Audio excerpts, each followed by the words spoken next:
So then he says, خَلَقَ الْإِنسان. My final words to you guys, inshaAllah ta'ala. I know I said final before. This is final. خَلَقَ الْإِنسان. You know the word insan, Ibn al-Faris argued it could be two origins. It could be nasiya, means human beings are very forgetful. Or it could be from uns, which means human beings are very loving. Alligators are not very loving. Lions are not very loving. You know?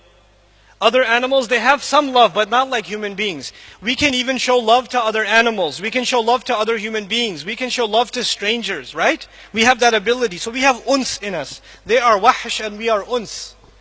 So there's two meanings to the human being. One, that we are forgetful, and the second, that we have what?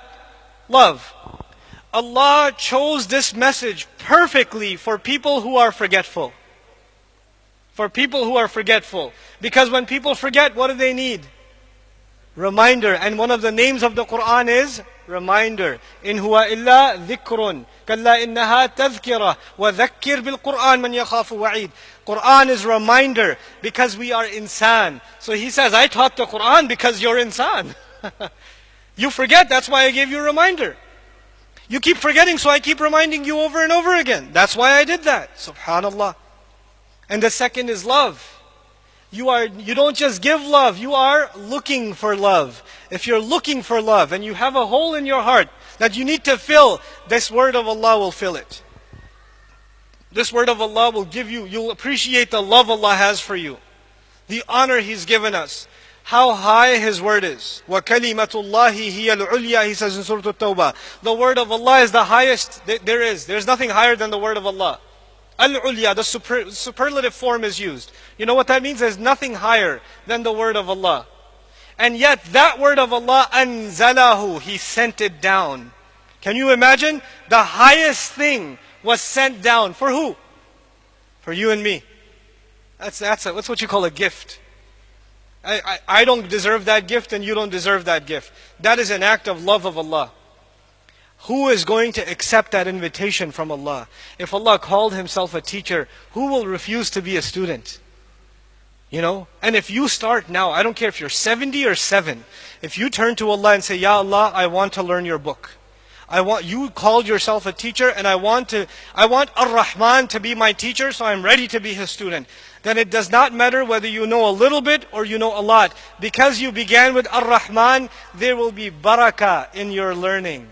And when there's barakah in your learning, you will learn like you have never learned before. Never. You are a bad student in mathematics, you are terrible in English class, you are horrible in history class, but when you turn to Allah's book and you want to learn Arabic, which is a complicated language, it's complicated. You want to learn tafsir and tajweed and memorize. If your intentions are, I want Allah's love and mercy, then Allah will open doors in your brain you didn't know existed.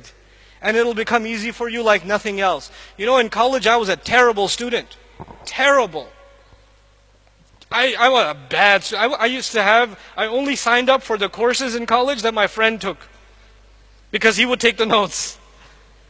I slept on his shoulder for 4 years. You know, I also have a lot of elbow marks on my arm because he tried to wake me up. I was a terrible student. But when I started learning Quran and Arabic, I did not have to review twice. I learned something once and it came in my head. It's not because I'm smart, because I know how dumb I am. I'm a witness to myself. Allah makes things easy. وَلَقَدْ يَسَّرْنَا الْقُرْآنَ لِلذِّكْرِ. Allah makes it easy. We don't make that easy. You make the intention and Allah will make that easy for you. This is the message I want to share with all of you, really. I want you to become students of this book, students of this language. Don't be intimidated by it. Don't be intimidated by it.